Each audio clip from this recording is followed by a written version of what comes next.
sizzling subjects and trending topics. Oh my goodness, taking us back in vogue with Hold On. Did you know all the words to that? Do you remember everything from that song? It is Monday morning, 20 minutes before the hour. If you have to be there at the top of the hour, you better get a move on or you're going to be late this mounting.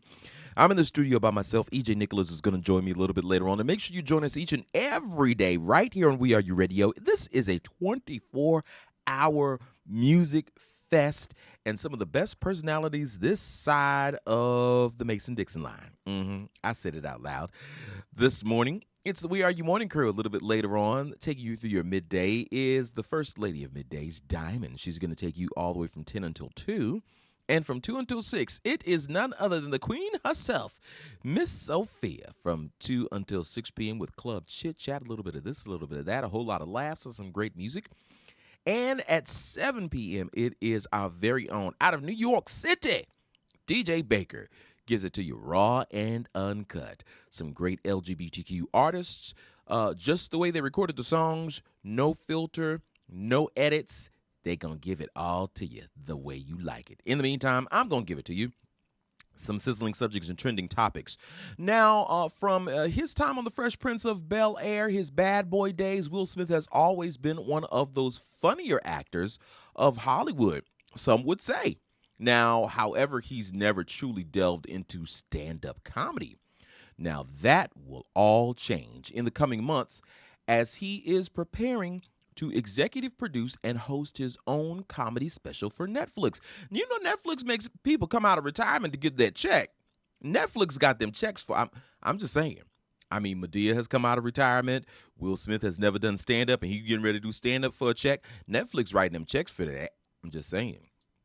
Now, Deadline reports that the 1-hour special presentation will feature surprise celebrity guests, noteworthy conversations, fresh comedic sketches, huge musical performances, and more. So it's going to be more of a variety show rather than a stand-up show. So, yeah, that's not exactly, telling the truth about what this is going to be. It's going to be a variety show, it sounds like to me. Now, his upcoming comedy special is the latest move in his relationship with Netflix. Now, earlier this year, Smith produced and hosted a limited series called Amend, The Fight for America. The 6-part series uses portions of the U.S. Constitution to examine how systems of discrimination and racism have operated in America throughout the past and continue to exist in the present. So we'll be looking for that from Will Smith and to see how that all looks on the big screen. Now, speaking of people who are in the news, Chrissy Teigen has been taking a pummeling as of late. I mean, they're digging up stuff from 10, 15, 16 years ago that she posted on Twitter. Again, she said the things at the time. I am one of those people that believe that one moment in time does not define who you are, because there are a lot of things that we have all done at some moments in our time that were a lapse in judgment, showed a lapse in character and maturity that we would not say now that we know better. So I think that Chrissy Teigen, far be it for me to judge the entirety of her life, because I have not known this woman for her life, but I do believe that people make statements that are lapses in judgment, and they look back and they say, you know what, if I knew then what I know now, I probably would not have said what I said. But nonetheless, Chrissy Teigen is threatening now to take legal action against Micheal Costello after the fashion designer posted alleged fabricated DMs to back his bullying claims. Now, on last week, Friday, just days after the Cravings cookbook author publicly apologized for past awful tweets, Chrissy returned to social media with a personal note which captioned a lengthy statement written on her behalf that addressed Michael's recent claims that he had been traumatized, depressed, and had thoughts of suicide because of Chrissy's alleged bullying years ago. No idea what the F Micheal Costello is doing, she writes. He just released a statement where he didn't at all acknowledge how fake the DMs were, and now claims to have emails that don't exist. So while he conjures those up, hopefully with someone more talented in fakes this time, Earlier this week, the fashion designer alleged screenshots of a direct message from 2014 as proof of Chrissy's alleged bullying. However, the 33-year-old host claims the DMs are completely fabricated. Now, she says Chrissy Tiegan was very clearly and contritely apologized for insensitive public tweets she made around a decade ago. She did not acknowledge nor apologize for sending private messages directing or encouraging self-harm. Chrissy is completely surprised and disappointed by Michael Costello's recent attack, which includes fictional screenshots from 2014 of supposed private messages that Chrissy did not send. Now, in October 2014, she did post a comment on Mr. Costello's Instagram where he was publicly accused of making a racist remark. After he denied the accusation and claimed it was based on a Photoshop comment, Chrissy deleted the comment. And that was reported at the time, back in 2014. Chrissy has never conspired with anyone to harm his career. The stylist he also attacked in his recent comments was not a part of Chrissy's team until 2016. So he's alleging that all this happened in 2014. He was on her team in 2016. So if this all happened and you were so, hurt and broken and, in despair and committing, considering suicide, you're working with her in 2016. The timeline doesn't even make sense, but okay. So that was something that she posted on her Facebook. Christy went on to ask her followers not to bully the man under the masquerade of defending her. She says, "I've taken it all. I've heard it all. I just beg for you to know the truth."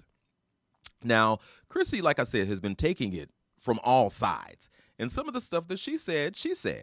But in this particular case, it seems like Michael Costello is crying wolf and just wanting attention, which I said on the We Are You morning crew in the very beginning when I heard this. I was like, that don't even sound right. But no, Nate was like, yeah, she's an awful person. I said, it doesn't even sound right. It doesn't make any sense. And here we are on June 21st, Monday, 2021. Who was right? Me. At least according to what I'm reading from Chrissy, because Chrissy says the DMs are fake. Now, Michael, she says, you are now causing actual pain to people who are trying to better themselves. Enough, or this will go further, she says. Not here, but in actual court of law. Now, Chrissy continued, and every dime we win, she says, will go to an anti-bullying charity focused on turning this shit show into a positive. I wish you peace and healing. I have some places I've been attending if you'd like the connects. Wow. So we'll see how this all plays out. And I hope Chrissy just lays. Chrissy, for a while, this is just me. I don't know you, baby. I mean, we could be friends if you want to. But what I suggest is that you go on a positive tirade on Twitter. Like everything positive, baby pictures, cat pictures, anything positive, retweet, like, follow, send some money, whatever the case may be, to get this blight off of your back, because somebody else is going to come. Yeah, she did this to Michael, but she didn't do it to Michael, but she did this to me. Somebody else is going to come. So you're going to have to do everything you can to show that you are a changed person. Become an ambassador or a spokesperson for the anti-bullying organizations, anti-cyberbully organizations. I said some things in the past. Today I'm a different person, and I'd like to also encourage you to change. Boom, boom, boom, boom, boom, boom, boom. I think that would be great. That was free. That was free advice. So you can take that and run with it. I'm just giving all this free. I'm telling you, Chrissy, it's gonna help you. In the meantime, ladies and gentlemen, tell us what you think about this story and all the stories we talk about today, because we've got more of them. How was your Father's Day? Did you get another ugly tie, another ugly sweater, or did you just spend time with your family? Did you write a list of what you wanted this year? We'll talk about Father's Day, Juneteenth, and a whole lot more. It's all right here on this Monday edition of the We Are You Morning Crew.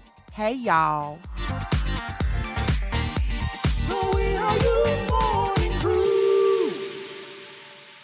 Well, yeah, EJ, it's one of the mornings.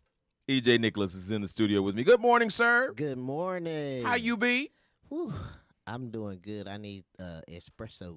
Man, I need espresso. I need despresso. I just need everything. I just need like an IV, right. You just put it in my arm. Right. Well, it's been a great weekend. Juneteenth, the first federally recognized holiday year that it was recognized as a federal holiday. There you go. That's what I was trying to say. And a lot of things happened. A lot of things happened.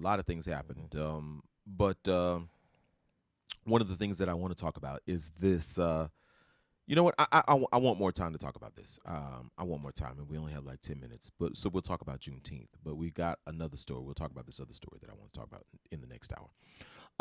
But Juneteenth, the first time it was recognized as a federal holiday, and a lot of people. Y'all know I'm about to talk about the Pomeranian herself. Uh-oh. Candace. What she say now? So you already know what I'm talking about. She who is melanin on the outside and filled with ooey gooey pasty privilege on the inside. Ooey gooey pasty. Privilege. Don't forget that part. Right. On the inside. Candace Owens is upset. She mad because that y'all celebrate. Yeah, exact. I said, what? Like, are you black at all? Do you recognize it? What does your mirror look like? What do you see? So on her post, Juneteenth is so lame. This is her tweet. This is her tweet. She said lame. So first of all, let's talk about that. Okay. And it's so with several O's. So it was so lame. Democrats really need to stop trying to repackage segregation. Then she says, I'll be celebrating July 4th and July 4th only. I'm an American. Dear Candace Owens, with your dumb ass. Juneteenth, my love, was not about segregation. If you paid attention, because I know you don't know the history because you don't even know what pronouns are, but we'll talk about that later. The history of Juneteenth is the recognition that slaves who were still enslaved were made aware that they were then free. Now, in 1776, am I right with the year? I believe so. July 4th that we celebrate was the independence of America. But at that time, black folks, enslaved Americans, if you will, were not free until years later. And then a year after that, or 2 years, I believe, after that, the last enslaved people in Texas and areas around were then informed that they were free. Informed. Right. Candace. Right. So Juneteenth for you might be lame, but for your ancestors, for your mama and your great grandmama and your great great grandmama, that was monumental. Your great great great great great, that would be four. Yeah, four generations ago, right? That's 300 years. So right, I think that's 4 to 6. Roughly. Yeah, something like that. I think that's like that. I think it's like 100 years for each generation. So let's just say 4. So for your great great great great great grandmother, that was monumental. If it wasn't for Juneteenth, my love, you wouldn't be able to indulge yourself in the pasty privilege that you continue to postulate on. Wait, can you say that again? The pasty privilege that she postulates on. I said it out loud and very eloquently, by the way. That's why I wanted to hear it again. That was good. I was like, oh, and that was off the top of my head. That's good. Now, her former slave master, Charles Kirk. Yeah, I said it out loud, and I'm posting this bad boy. Charles Kirk, her former slave master, also echoed her sentiments. Slave master. Now he's one who is born with the rights of pasty privilege, and he says America is building statues of George Floyd, but tearing down statues of Abraham Lincoln and Frederick Douglass. I don't know about you, but have you seen any statues of George Floyd? No, I haven't. I wonder where they at. I thought we missed that. I don't know that. Yeah. And Frederick Douglass, are we tearing down his? No. Yeah, I was just wondering. No, You know, no. because they'll make up history. Yeah. They'll make stuff up. Candace makes stuff up all the time. I just want her to. I want somebody to just shake her. Girl, you is black. I want somebody to just run her hair under some water so she can see. Wait. First of all, her hair. Her hair is not natural, right? No, it's not natural. It's like It's relaxed. I mean, it's natural. It's relaxed. But you don't get no sister hair wet because some things is fitting to happen. But she's not a sister. She said. But she gonna recognize she is if you run under the that water. She can be mad. She'll understand. I don't know why it's so important for her to assimilate herself in the way that she has. Yeah. And I don't know why she continues to try to ingratiate herself with come on, now, ingratiate.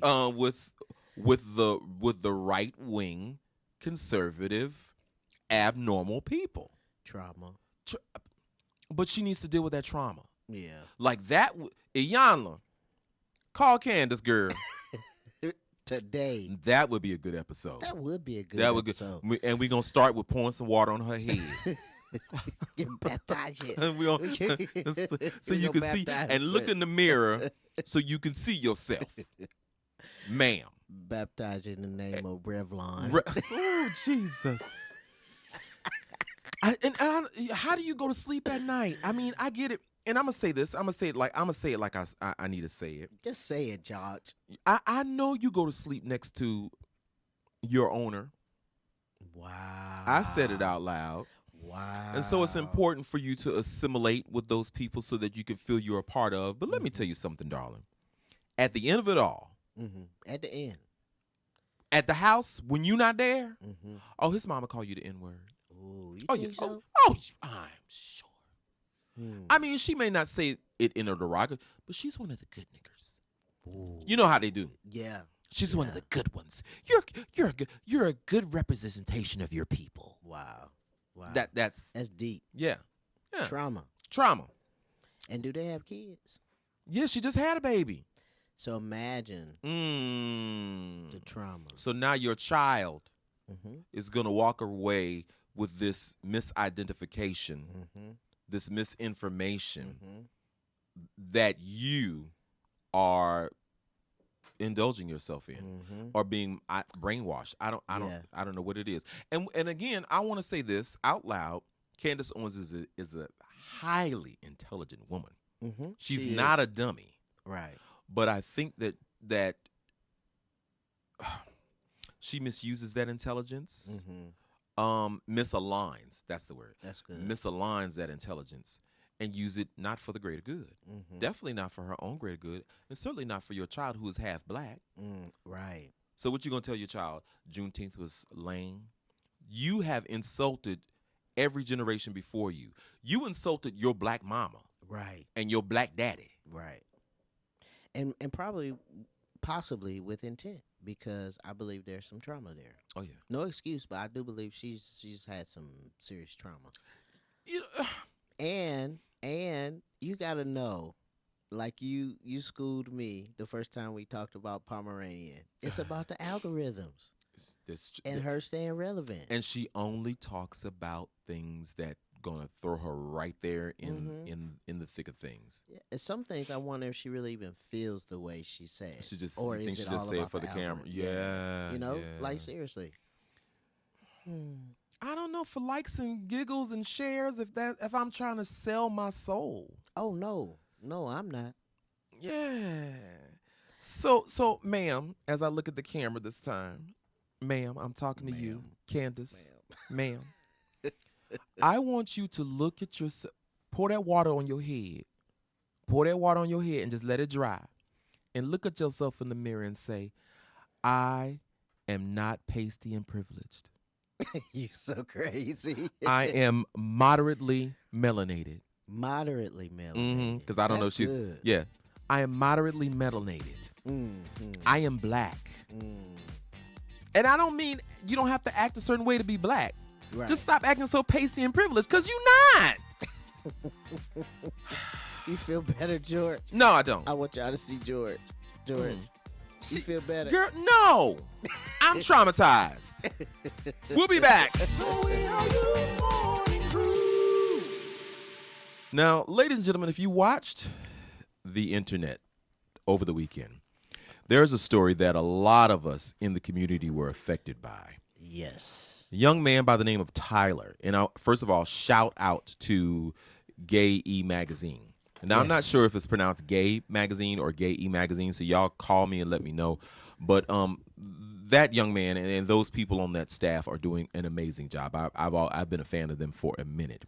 But he did some amazing reporting on the story of Tyler. Now, if you did not watch over the weekend, Tyler is a young man in Atlanta, and apparently we don't know what the pre-events were, the precursor events, but what we saw was a young man in the video who we later have found out was one of his siblings, and a woman off camera who we later found out to be his mother, shaved the young man's hairline all the way back to the middle of his head, and then shaved the word gay into the side of his head. Many people were alarmed and incensed. And it was triggering for a lot of us because we remember, being ostracized and ridiculed and sometimes beaten and abused by those we lived with and those we weren't living with, and had that type of trauma put on us. Right. So while the internet was on that and it became a viral video, then another video, a post video came out, and this is I want to share that with you guys and see if you can listen to this. Let's see if we can. Tyler was then. Like my brother and them, they didn't abuse me. They was just showing me like I shouldn't. Yeah, I'm good. They was just showing me like you need to stop doing that. But like I just want to get this off of my sister. Like my sister didn't do nothing, or my brother. They was just showing me the right thing to do. It wasn't like they was abusing me. No, it was not. They was not abusing me. They would never do things like that. Going up.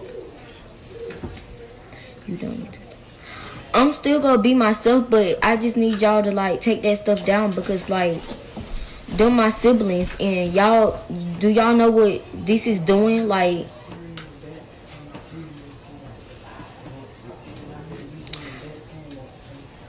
Y'all like that was the response that came after the video that caused the triggering moment for everyone else. And for a lot of us, this was, okay, it was almost like Stockholm syndrome because he's defending the people who were abusing him. Yes. And I get it. This is your family and you see what's happening. You're involved in the house. But Gayemagazin went even further to investigate what was actually going on. They were in, they captured the video. They sent it over to Atlanta Police Department, let them get into it, and then one of the executives over at Gayemagazin was in a conference with Hope Giselle, who is a trans advocate in the LGBTQ community, and this is some of that conversation. Would start to do so. So Devin, go ahead and give them a little bit more background on what on the ground. Yeah, thank you, Hope. So I was able to make contact with the family. The family actually doesn't live too far from me, less than 5 minutes from me, and they're in the council district that I'm running for office in currently. And so initially when I tried to make a contact, the mother was very aggravated. Because I think, one, she had to deal with the ramification of her actions. And two, some of us, because we were very passionate and because we saw our own trauma play out in that video, some of us made some comments and made threats, like we're going to burn down the house and we're going to beat up mama and this, that, and the third. And so I wanted to go there because we have to oftentimes be careful about our words because at that point, Tyler hadn't been removed from the house. And I didn't want any of our passion to negatively. From that, my partner and I, we decided that the best thing was to go back. My partner actually said we can't go back there empty-handed, because what I did observe is that the family was living in deep poverty. It was 5 people living in a 1-bedroom like sub-rental. And so poverty and generational poverty is also an impact of this issue and trauma as well. And the mother actually shared with me that she is actually a product of the foster care system. And so we went back after we went to Walmart, and we bought some things for Tyler and the kids in the house. So toiletries, clothes, book bags. We got Tyler a tablet that he was really grateful for. You should saw his face light up when he took it. And then we were able to talk to the mama. At that point, sometimes we got to extend an olive branch, even though, I was annoyed with mama too, because my impact him. My dad and my uncle had done similar things like what Tyler had experienced in that video to me when I was much younger. And so I had to put my personal feelings aside so that I could make some contact with mama. And so that's when I found out about everything that was going on. Like many of us, Tyler's have been impacted by all the things that we have been impacted by: generational trauma, generational poverty, the system not working for our people, and, the pandemic over the last year. And so he's dealing with some mental health challenges. He's dealing with some emotional support challenges. And mama made it clear that, hurt people, but we're not going to make excuses for those actions. And so mama made it clear that she would like, to try and get some assistance and some support. But we also know that people were already calling. When I got there, APD was already outside of the house. The Atlanta Police Department was already outside of the house. And my dad. So basically, that was the and again, shout out to District 9 Atlanta City Council candidate Devin Barrington Ward for that work and that doing more than due diligence. Absolutely. To follow up on Tyler. But these are some of the observations. As much as we all were impassioned, as much as we were all triggered, as much as we were all up in arms, and again, great work for Gayemagazin and Devin for looking into this. Mm-hmm.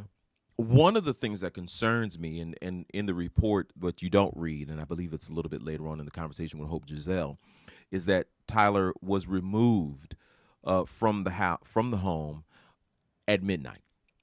The middle of the night, taken out of his home.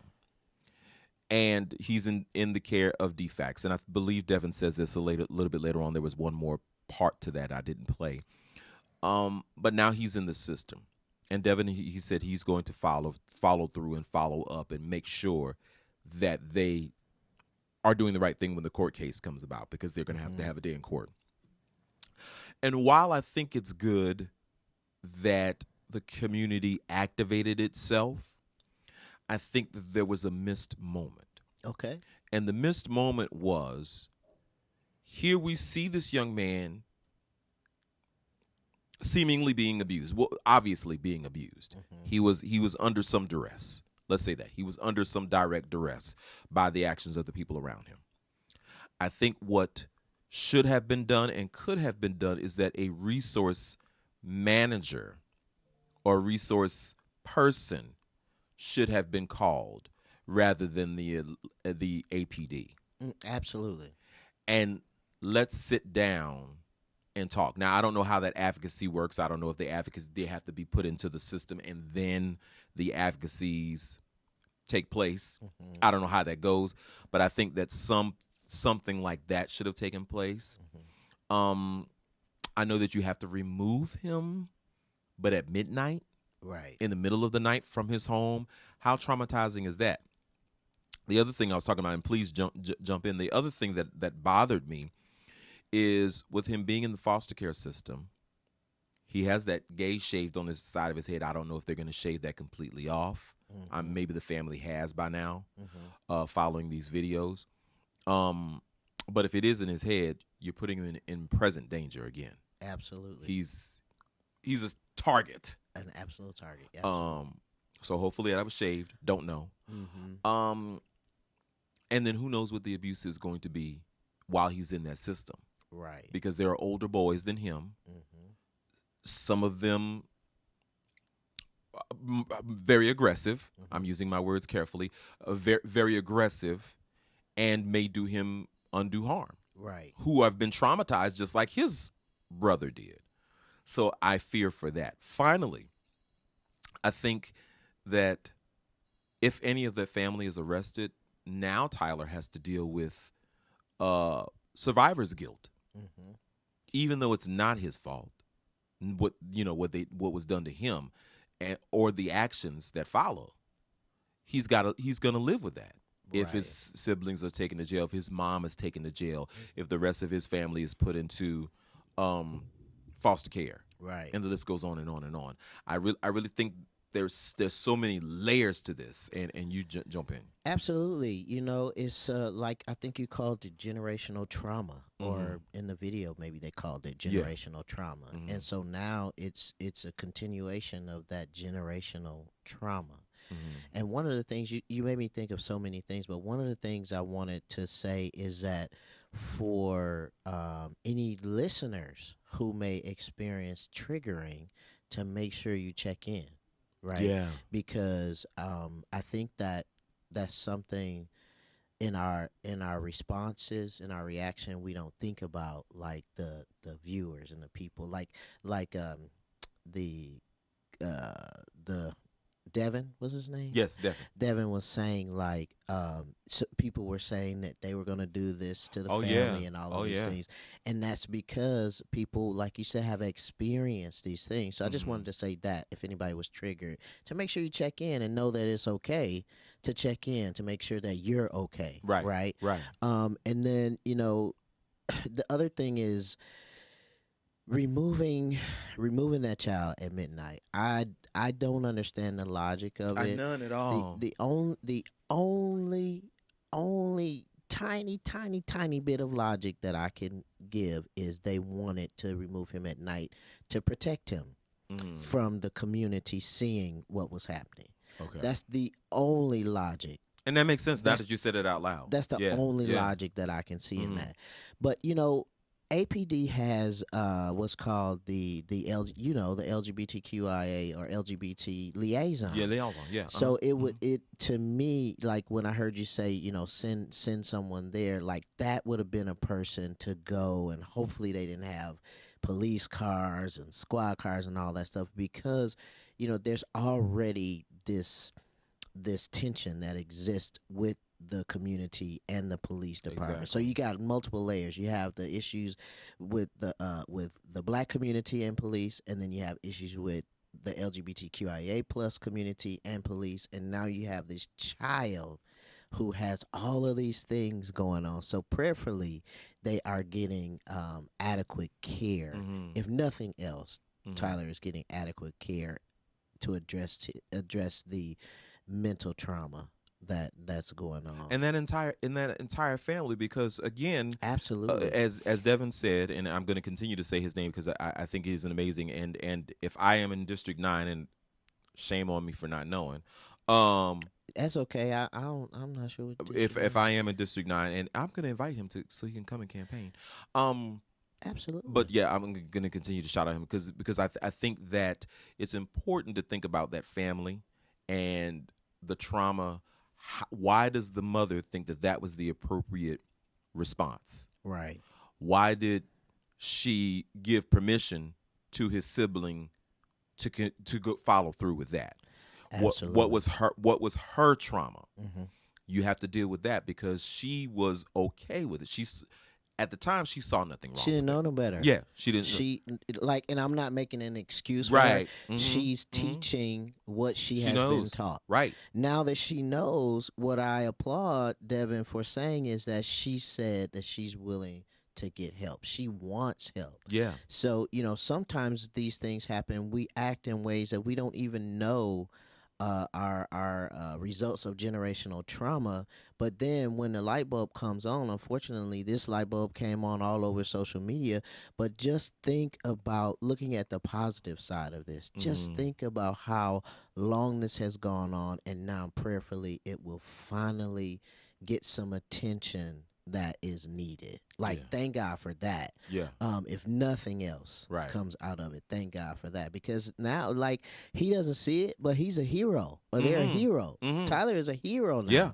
You know what I'm saying? In 10 years from now, we'll be looking back saying, look, Tyler, look what you did. Right. It was so unfortunate, but you know, I wish we could get the whole family in here. Like, we need to do like a y'all in here, like Right. seriously, and just talk about it. I think it. You know, you hit the nail on the head with Tyler, but I think it also starts the conversation in our communities where it's taboo. I was at my other job, and I was talking with a coworker, and she was saying that one of her friends said, if I ever found out my daughter was gay, it's not gonna be good. Mm-hmm. And I That's said, so unfortunate. well, I said a lot of times parents think that when their child says they're gay, or they find out their child is gay or transgender or whatever the identity is or the sexuality is, I think the first thing they say, I did something wrong. Mm-hmm. This is my fault. What did I do wrong? What are people gonna think? I was a horrible parent. That's the subconscious. Then the conscious is, I don't want you to be that. Right. Not because they don't want you to be that, but they know as a black person, it's already hard. As a gay black person, it's going to be twice as hard. And that fear happens. And she was listening to that. This is just coming out of my head because I really hadn't really thought about it until we was Let having this the Lord use you. Right. And I said, so with that, when they say, I don't want you to be, it's not because they hate you. It's a fear for themselves that in some way they failed, and a fear for you because they know this is going to be hard. Absolutely. So with that and this video, maybe the conversation can be now, that's what it is. I need to figure out what my problem is, what it is that I learned. Yes. So that I can do better. Absolutely. Because it's not about you. Absolutely. It's not about you. Absolutely. No matter what the package is, no matter what the child's sexuality is, no matter what their gender identity is, your number one, your only job as a parent, I need to say this, your only job as a parent is to love that child. Love. That's the only thing. That's you don't have to agree with, you don't have to, but all you have to do is love them. Yes. And love is not in the form of a fist. Right. Love does not have to beat somebody down to make them what they. Love is just allowing that person to grow. We don't know what Tyler's going to be next week. Right. You know what I mean? And he's what? How old is he? I think 10. He's 10. Yeah. So you know what? But that 10, that personality is everything already. His personality is he's fully there. I'm telling you, he probably could get a show right now. Right. Seriously. Yeah. Let's get him in the studio. I we wish I can't could get him because he a kid. Right. But I would love to follow up and I want to talk to Devin because I know he's going to be an advocate and find out what's going on with that family and follow up on that. But ladies and gentlemen, again, as EJ said, if you were triggered, check in. Check in. Absolutely. It's okay that this brought you, because it brought me there. Yeah. I remember it. So, but let's be advocates. While we were angry and saying we was gonna burn down a house, at the end of it all, we need to be undergirding and supporting. Yes. Tell us what you think. We'll be back. Good morning. Good morning.